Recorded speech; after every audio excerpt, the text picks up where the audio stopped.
The best is blessed. Max Holloway's back. Let's get right into this video.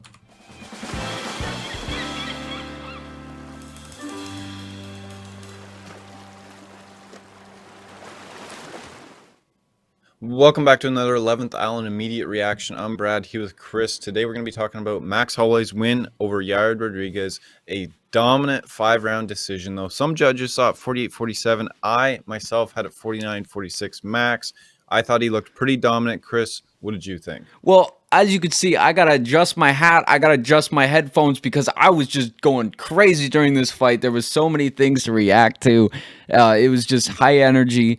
I was super impressed by Yair Rodriguez's energy, stamina, his his gusto. I mean, to just stay in the pocket with Max Holloway after seeing things like what happened to Calvin Kattar about 6 months ago, or a year ago now.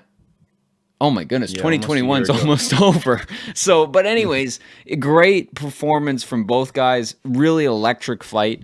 I mean, just these are two guys. You put them together, and they're the types to not look both ways when crossing the street. There was just no regard for any sort of safety, any sort of defense. Really good trades. And Brad, what were you thinking of just the? Let's get to the boxing first. Okay, well, I want to say I said it was a dominant decision here, but I don't. That's not a slight against Yair Rodriguez. My camera's looking like it's going crazy here. Am I still good, Chris? Yeah. We're just going through, the internets, but we're good. We're good. Keep going. Okay.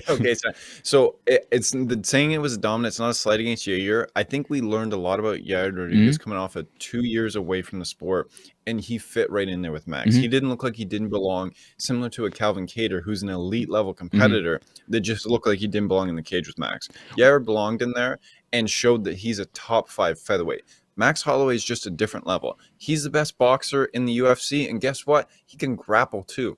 Given 3 takedowns, some pretty dominant control time for a guy that doesn't ever really stay on the ground.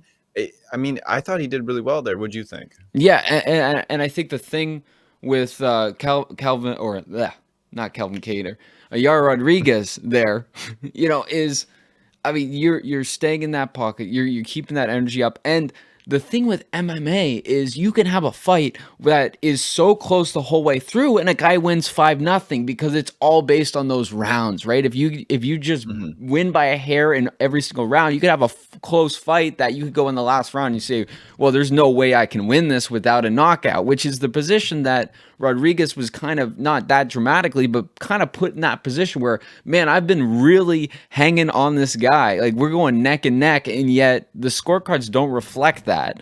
So when we say it's a dominant performance from Max Holloway, this was a close fight the whole way through, and there was a couple times where Max really got tagged. Yeah, he took a lot of shots that a lot of lesser men would not even lesser men than Max, but completely normal people in all regards. Most people would not be able to take those shots and continue. Some of the elbows that he landed, a lot of shots, I think if we watch back, maybe saw a few different angles that we would see Max take that in your first watch through, you didn't show up, just the way that he eats them and keeps walking forward. He doesn't react, which is something that also very much helps in the judge's scorecard, because if it so happens so quick, the judge might not think that it tagged him, or might think it slightly missed when it landed right in the button. But Max is going to keep walking you down, and that, I think, really helps him with the scorecards and just the volume. Max It's almost like puncher. just to hang on that point where if you just walk through a punch, it changes how that reflects in the scorecards.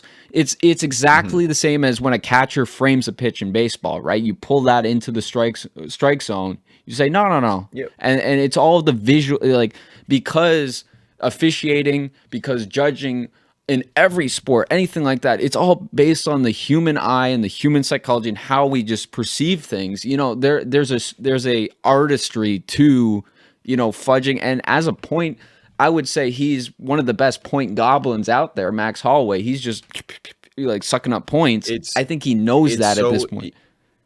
Yeah, his style of fighting, it makes it so easy to score around for Max Holloway, because he's just constantly walking down, he's throwing volume, he's constantly going, he's not ever getting rocked. I can't remember the last time I've seen Max Holloway look like he was in deep trouble. It's just a constant walk down, which, again, like, to go way back to, it makes people so surprised that the Volkanovski 2 fight went against Max, because it's so easy to score for him. But to look ahead here, talking Whoa, about whoa, whoa, Volkanovski, whoa, whoa. what um, I'm sorry, We're what were getting you gonna way too say here? ahead. We were 5 minutes in. Relax, we got time. All right. So what I wanted to talk about was, first of all, just one last point on the boxing. Not a lot of guys in this sport of MMA right now can get away with a pure boxing stance with the amount of leg kicks. Holy crap! Did like Max's legs eat a lot, because I thought, the lumberjack was coming and he was knocking down a tree in that second and third round. Second, the wrestling, the grappling, the takedowns. We weren't really expecting this from this kind of fight. What did you see from Max Holloway there on the ground? I saw somebody that looked very comfortable, Mm-hmm. and that's not what I would have expected. I did not expect. I thought he would want to keep it on the feet. He was very much controlling it on the feet as well. So I expected we would see it continue to be on the feet. Wow, I'm struggling here. I got something in my eye, like the eye pokes here in this fight.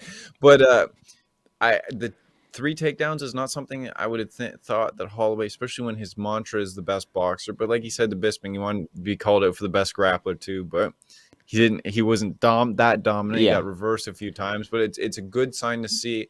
And looking ahead to what fights might be coming from Max, it's something that he might need in his arsenal to get over that hump that he's been Yes, kind of yeah. struggling with. To that point, I mean, you Max is convinced, and I think a lot of people are too, that he is the best boxer in the UFC, right? That, in Max's mind, that's a case closed. Now, what do you do with that? Well, I'm going to maintain that level, but I'm going to add some more skills. And I was wondering, the first time he took Yair Rodriguez down to the ground in that fight, I was like, is that just something that you saw an opportunity in a fight? Or is that something you really, I plan to do this going into the fight. I'm going to train wrestling just more than I ever have. I'm going to really focus. And the more we saw Max Holloway shoot takedowns, I think 3, which is a career high, right? That the more Correct. I'm like, okay, this is something he's working on. And now, like, that takes you into rematches with Volkanovski. That takes you with, I mean, more shit with the Ortega. Sorry to the kids. I didn't mean to let that slip. But yeah, Brad, what are you thinking for what's next? Well, for what's next here is before the fight, I said if Holloway wins, it needs to be Volkanovski. The thing is, Max took a lot of damage. He's going to Mm-hmm. need some time off. And what we saw from Volkanovski after his last fight is he wanted to get it back in there as soon as possible. Mm-hmm. That might make me think that I think Max's next fight is for the title. I don't know if Volkanovski's next fight is against Max, if Mm-hmm. that makes sense. I think it's And fair for Max, Max to take some time off. yeah, and Volkanovski Or, lose the title. We don't want to look past anybody in this packed featherweight division. well, in all fairness, I think anybody in the division other than Max, Volkanovski would beat. And the thing is with Max here, we're looking at a situation where he understands how tough visually it is to go in there against Volkanovski after losing the last two. Mm-hmm. Whatever your opinion on the second fight is, Mm-hmm. that's why you see him. He is on the short list for McGregor. Mm-hmm. McGregor's never going to fight you, Max, Mm-hmm. because you would starch him. You would outbox him, and there goes his whole shtick that Conor thinks he's the best boxer. That's never going to happen. You've got to win over Charles Oliveira. That's right. You're not jumping into another 55 title shot. It's just not happening. You lost. You only fight at 55 against Poirier. That was your shot. So it's a situation where I think Max stays, fights for the featherweight title, but while he's healing and if he wants to explore those opportunities with the UFC and try and negotiate, we Mm-hmm. might not see him in the octagon for a little while.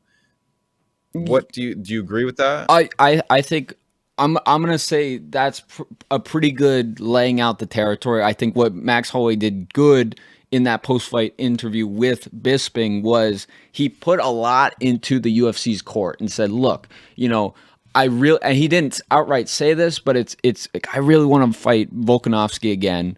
The fans want to see it. Dana White wants to see it, but then we have this kind of trilogy tradition of trilogy that gets broken by this. I mean, we're going to end up having to see these guys fight another time on top of that to make the logic work. Like, we're going to need to see 5 fights with these guys if you do one more. It just breaks all this logic. And it really, I think that's the way it's going. But the UFC is going to have to sit down and say, okay, what direction do we not just want to take this fight, but what precedent do we want to set for our sport going against the standard in combat sports that was set by boxing 100 years of history ago, right? So the UFC has to make a big move here. So he's going to put it in the UFC's court and also make him the most marketable as possible. Whether or not you're going to fight Conor McGregor, saying I'm on the McGregor shortlist, that's going to do you a world of good when it comes to the social media marketing, the clip kind of industrial complex on Instagram, all that stuff. Boom, boom, boom, boom, boom, boom. You know, I think he's making himself as marketable as possible. And I think he's putting himself in a good spot. And I think we're going to see him fight Volkanovski when he's ready. Brad, final thoughts and where to find us, and then we're pulling out. My final thoughts is Yair Rodriguez. He's going to need to take some time off. I wouldn't mind seeing him face Ortega when he comes back. Both guys coming off a tough loss where they took some bodily damage, both at the top of the division. I like that quite a while from now. They need to recover. Other than that, make sure to like, comment, and subscribe to our YouTube channel. Giveaway coming at 350, 500 subscribers. And if you like this, stay tuned. We're coming back in a couple hours for a boxing immediate reaction. So we'll see you in a few. Or that video's up and check it out.